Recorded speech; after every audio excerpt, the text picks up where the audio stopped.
Yes, reka mbasuze kandi bifurize kugira ibihe byiza, bifurize kugira impagara kino gihe ngo nshuti bakunzi mugenda mubana natwe kuri Trend Nova TV. Mbese twizere ko ibintu ari amahoro, twizere ko weekend yanyu yagenze neza ndetse nabitagenze neza namwe ntabwira ngo mwihangane kubera ko ntago byose byagende neza, ariko hope ko ejo wenda cyase weekend utaha izagenda neza cyane. By'umwihariko abantu mwamaze gukanda subscribe, reka mwebwe mbabwire igitondo cyiza by'umwihariko, reka mbabwire ngo igitondo cyiza kabisa abatarayikanda namwe nabwira ngo umutegereje iki mutarakanda subscribe. Reka mite nihuta nkubwire ko ubu tuvugana guverinoma y'u Rwanda yakiranye ibyishimo itorwa rya Papa Leo wa 14. Minisitiri w'Intebe Dr. Edouard Ngirente niwe byanyuzeho. Minisitiri w'Intebe Dr. Edouard Ngirente yavuze ko guverinoma y'u Rwanda yishimye itorwa rya Papa Leo wa 14 ndetse avuga ko ari icyubahiro n'ishema kuba bagambira mu mateka umunyarwanda ari mu batoye papa mushya, kuko ari ikizere cy'intambwe ikomeye mu bufatanye buri hagati y'u Rwanda ndetse na Kiliziya. Ubwo butumwa kandi yabutsangiye mu gitambo cya misa cyateguwe na Kiliziya Gatolika mu rwego rwo kwishimira habo yuko yabonye papa mushya. Ni igitambo kandi cyaturiye kuri paruwasi ya Regina Pacis Remera ku mugoroba kuri uyu wa 17 Gicurasi 2025. Iki giteramo cya misa kandi kitabiriwe n'abayobozi batandukanye barimo Minisitiri w'Intebe Dr. Edouard Ngirente ndetse Minisitiri w'Ubutegetsi bw'igihugu Dr. Mugenzi Patrice, Minisitiri w'Uburinganire n'Iterambere ry'Umuryango Uwimana Console n'umunyamabanga wa leta muri Minisiteri y'Ubutegetsi bw'igihugu Kayisire Marie Solange. Iyi misa kandi yitabiriwe na bamwe mu badiplomate bakorera mu Rwanda barimo intumwa ya Papa mu Rwanda Musenyeri Arnaldo Sanchez Cantarani, abajyanama yazabihaye Imana ndetse n'abakristo Gatolika. Mu izina rya Perezida Paul Kagame, Minisitiri w'Intebe Dr. Edouard Ngirente yavuze ko u Rwanda rwishimiye itorwa ry'umushumba mushya wa Kiliziya Gatolika, by'umwihariko kuba umwe mu bamutoye ari umunyarwanda. Yavuze ati guverinoma y'u Rwanda yakiranye ibyishimo itorwa rye ubwo ni Papa Leo wa 14, kandi turamwifuriza kuzagira icyo n'ihirwe mu mirimo mishya yo kuyobora Kiliziya.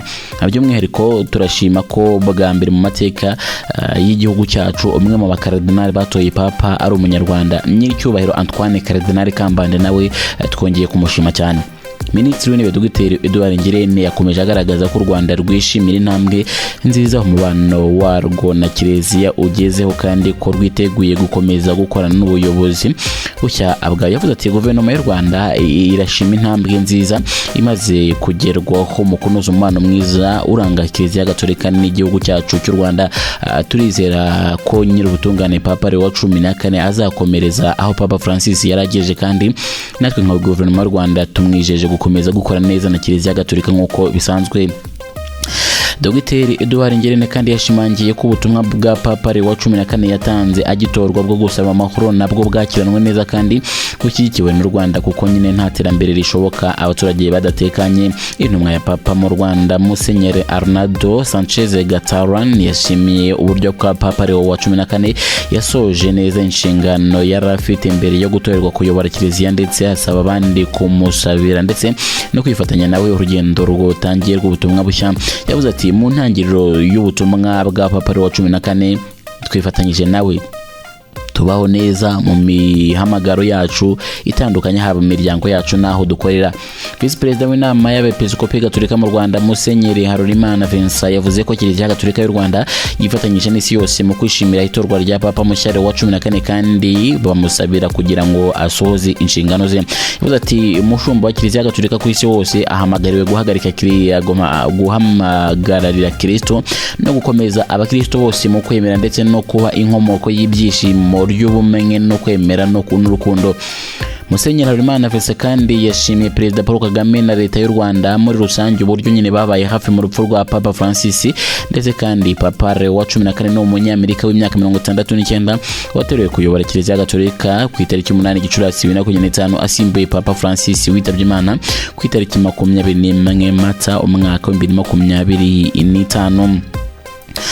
Hanyuma kandi ikindi nahita nkubwira nuko ubu tuvugana ikintu nahita nerekezaho nuko yerekeza muri siporo nk'uko bisanzwe. Hanyuma rero utimeze bite muri siporo? Rero ndakumenyesha ko tuvugana polisi yamaze gutsindwa na Rayon Sport igitego kimwe ku busa.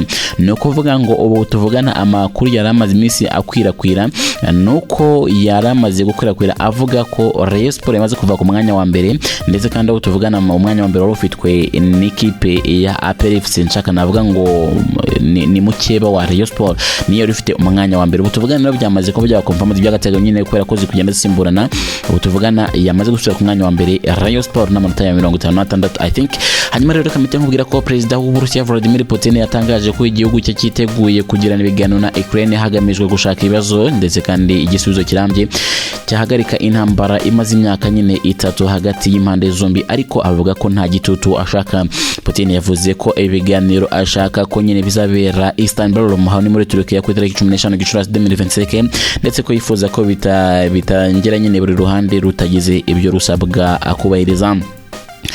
Ibi yabitangaje kandi tariki ya 10 Gicurasi 2025 ubwo yari mu kiganiro kuri televiziyo. Putin yavuze ati turifuza gutangira ibiganiro vuba aha ndetse bikaba kuwa kane utaha bikabera Istanbul ndetse aho ibiganiro byabereye imbere ndetse bigahagarikwa. Turifuza ibiganiro bigamije gukemura impamvu nyamukuru z'aya makimbirane ndetse no kugera ku mahoro arambye. Ibi Putin yabivuze kandi mu gihe ibihugu bikomeye ndetse by'Uburayi birimo Ubudage, Ubufaransa, Ubwongereza, Polonye byari kumwe na Perezida wa Ukraine Volodymyr Zelensky i Kiev bikamusaba gushyigikira agahenge k'iminsi 30 gashobora gutangira kuri uyu wa mbere. Ubu busabe kandi bwa gahenge bwashyigikiwe na Trump aho yavuze ko hari amahirwe akomeye ndetse ku Burusiya ndetse na Ukraine kandi ko byakiza ubuzima bwa benshi. Trump kandi yavuze ko hazakomeza kugirana ibiganiro n'impande zombi kugira ngo nyine ako gahenge kamaze amezi 2 gasabwa gashyirwe mu bikorwa. Nyuma y'ubwo busabe kandi umuvugizi w'ibiro bya Perezida w'u Burusiya Dmitry Peskov yavuze ko igihugu cye kidakunda igitutu, ashimangira ko Putin ashyigikiye igitekerezo cy'agahenge ariko hari ibibazo byinshi nyine bigomba kubanza gusobanurwa. Yavuze ati Uburayi bugenda ku Burusiya mu buryo bweruye. Putin ashyigikiye igitekerezo cy'agahenge muri rusange ariko hari byinshi tugomba kubanza kwemeranyaho na Ukraine. Peskov yashimye Amerika ku ruhare ikomeje kugira mu guhashakira Uburusiya nyine na Ukraine amahoro arambye ariko ko ntacyo bimaze kubashyiraho igitutu. Yavuze ati rwose twebwe ntabwo ibintu by'igitutu bitureba, ntabwo igitutu reka ntabwo cyadufata, that's why twabikora ariko nta kintu cy'igitutu mudushyizeho.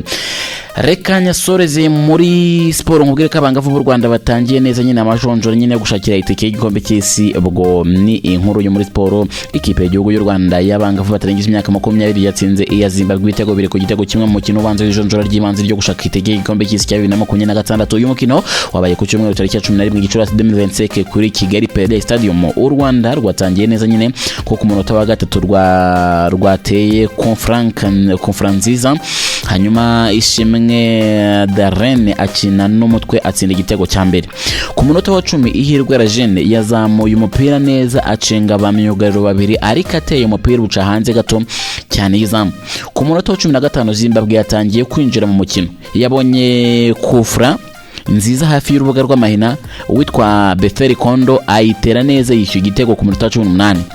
Ku munota 30 umukino watuje nyine utangira gukinwa cyane ku kibuga hagati, ari nako nyine uburyo bw'ibitego bugabanuka. Ku munota 40 u Rwanda rwabonye kufra nziza Gikundiro Scholastique ayiteye umupira umunyezamu Kotilida Chilinda awufata neza cyane. Igice cya mbere cyarangiye ama ekipe yose anganya igitego kimwe ku kindi. U Rwanda rwongeye gutangirana imbaraga mu gice cya kabiri bidatinze. Ku munota 51 Gisubizo Claudette atsinda igitego cya kabiri. Ku munota 60 Zimbabwe yatangiye gusatira bikomeye ishaka kwishyura ariko nyine abinyuma b'u Rwanda bakabyitwaramo neza. Ama ekipe yombi kandi yakomeje gukora impinduka. Zimbabwe yongeramo abasatira mu gihe ndetse umutoza Kasambogo yashyiragamo nyine abamufasha kurinda ibitego bye. Umutoza n'umukino ndetse ndakubwira ko warangiye. Ubu tuvugana u Rwanda rwatsinze Zimbabwe ibitego 2 ku gitego kimwe mu mukino ubanze w'ijonjora ry'ibanze ryo gushakira igikombe cy'isi nyine itike y'igikombe cy'isi cy'abatangije imyaka 20.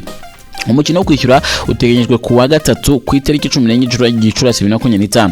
Zimbabwe kandi izawakira kuri Kigali Pele Stadium kuko nta stade ifite nyine yemewe na FIFA. Ubwo nako u Rwanda nyine hari stade yemewe, nabyo ni ibintu byo kwishimira neza cyane 5-5.